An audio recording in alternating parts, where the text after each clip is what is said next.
ఉద్యోగ ఉపాధ్యాయుల ఆర్థిక బకాయిలు మరియు పీఆర్సీ ఏర్పాటు చేయాలని జిల్లా కలెక్టర్ కార్యాలయంలో నిర్వహిస్తున్న ప్రజా సమస్యల పరిష్కార వేదికలో రిజిస్టర్డ్ ఉపాధ్యాయ సంఘాల యునైటెడ్ ఆర్గనైజేషన్ నేతలు కలెక్టర్ కు మెమరాండం అందజేశారు. అనంతరం సోమరావుతు శ్రీనివాసరావు మీడియాతో మాట్లాడారు. ఆంధ్రప్రదేశ్ రాష్ట్రంలోని ఉద్యోగ ఉపాధ్యాయులకి సంబంధించి పీఆర్సీ కమిషన్ నియామకం 30% ఐఆర్ విడుదల చేయాలని కోరారు. అదేవిధంగా పెండింగ్ లో ఉన్న డిఏలు, డిఏ ఆరియర్ల విడుదల, పదవీ విరమణ ఆర్థిక ఫలాలు, పదవీ విరమణ రోజునని విడుదల చేయాలని ఈ సందర్భంగా కోరటం జరిగింది. ఆర్గనైజేషన్ రూసోని 34 రిజిస్టర్డ్ ఉపాధ్యాయ సంఘాలతో ఏర్పడ్డాం. రాష్ట్రంలోని ఉపాధ్యాయ సమస్యలన్నీ కూడా ప్రభుత్వాన్ని ప్రాతినిధ్యం చేయడానికి మేము 3 ప్రాంతాల్లో 3 డివిజన్లలో నిరసన కార్యక్రమం స్టార్ట్ చేశాము.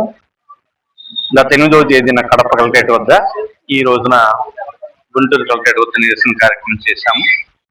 ఇందులో ముఖ్యంగా ఉపాధ్యాయ సమస్యలు. ఉపాధ్యాయులకి ఏప్రిల్ 23 నుంచి జూన్ 12 వరకు సెలవులు, కానీ ఏప్రిల్ 24 నుంచి మేము పాఠశాలకు వెళ్తూనే ఉన్నాం. అందువల్ల ఉపాధ్యాయులందరినీ కూడా మొట్టమొదటిగా నాన్ వెకేషన్ డిపార్ట్మెంట్గా పరిగణించాలి.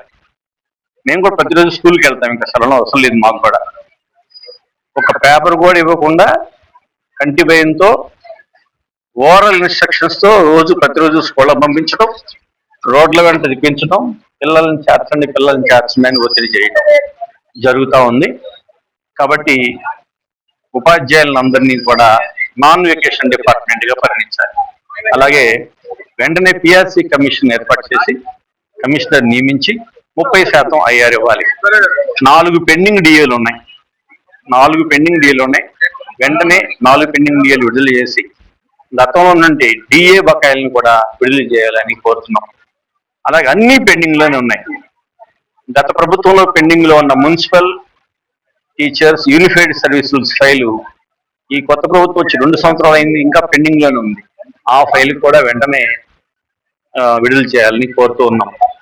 అలాగే జిల్లాల పునర్విభజనలో చాలా సందేహాలు ఉన్నాయి. ఈ విషయం మీద రికగ్నైజ్డ్, అన్రికగ్నైజ్డ్ ఉపాధ్యాయ సంఘాలందరినీ పిలిచి కమిషనరేట్ లో ఒక అవగాహన కార్యక్రమం ఏర్పాటు చేయాలని ముఖ్యంగా ప్రధానంగా డిమాండ్ చేస్తా ఉన్నాం.